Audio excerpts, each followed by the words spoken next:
thank you very much, Ab. Thanks for the invitation.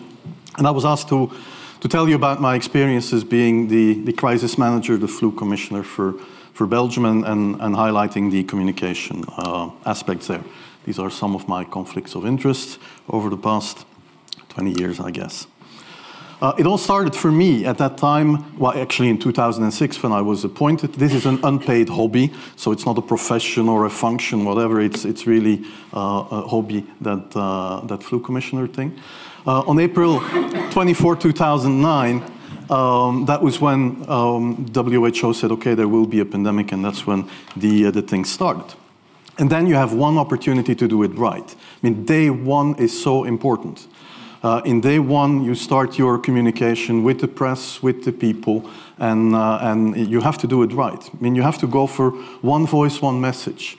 In Belgium, they chose to appoint a non-politician to do that. I mean, I have no party affiliations, and that makes things a little bit, at that time at least, a little bit easier, because you're not attacked politically, majority, minority.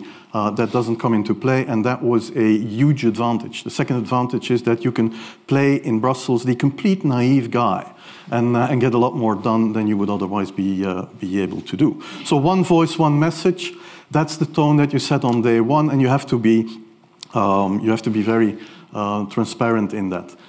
My name is the Interministerial Commissary for Pandemic Influenza Preparedness Planning. That, of course, is too long. That became the Flu Commissary, and that was a lot easier. You have to be omnipresent that first day or the first days, so that you attract the media attention. You make an agreement with them that you will tell them all, and if they call, you will pick up the phone. When you do that, then you can profit from these early days to get complete carpet coverage of the field, and they're not going to search for alternative voices there. And if you do that, that makes things a lot easier.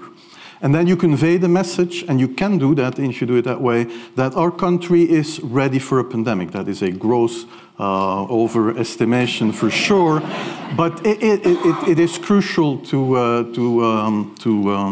go into that pandemic.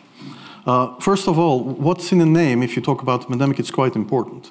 People were talking about the swine flu, the pandemic H1N1. 09 virus, novel influenza, 2009 H1N1 flu. At some point it was called the North American influenza, the novel flu virus. That was way too difficult, so we called it the Mexican flu. Yeah? That got me into huge trouble with the ambassador of Mexico at that time, and she was furious. Afterwards, we became good friends. I still get invited to their New Year's reception every year. But people were making fun of it, and okay, that's probably unavoidable.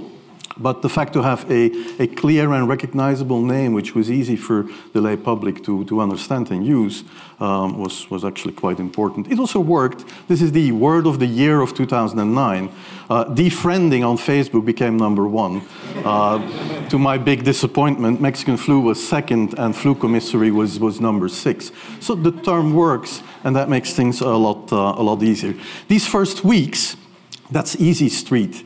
When you have no opposition and everybody needs news and they can come to you for news, you can bring quite a lot of neutral information, and it is picked up, and it is well, the news is brought the way you bring it, and that is you can only do that in the first couple of weeks or months.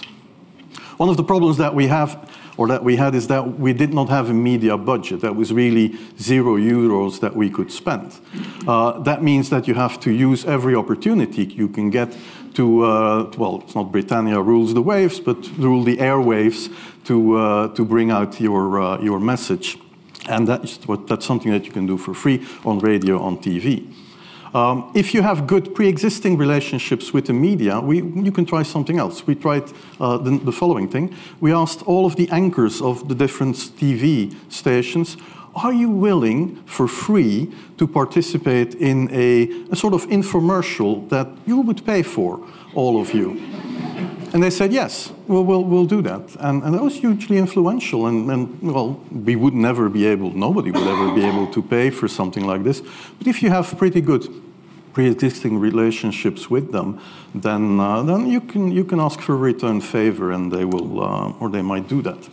One of the things that we tried but it's 10 years ago, was using Facebook and Twitter, but, well, there were not enough people on Facebook and Twitter at that time to really have an impact. If we would do that now, that would be a prime channel to communicate. However, that works both ways.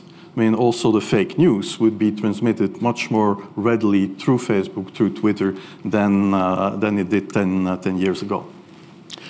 Answering the question of the day, no matter what the journalist's question is quite important. So we had a call center which was gradually becoming more and more populated, and almost hour to hour and later day to day, you have to get an idea what are the questions that the people are asking. And every day, these questions were delivered multiple times so that I could work them into the interviews no matter what the question was. The first questions, that was the first peak, and that peak was about 900 calls per day at the moment, per week at the first peak. The first questions were travel related. Can I still go to Mexico?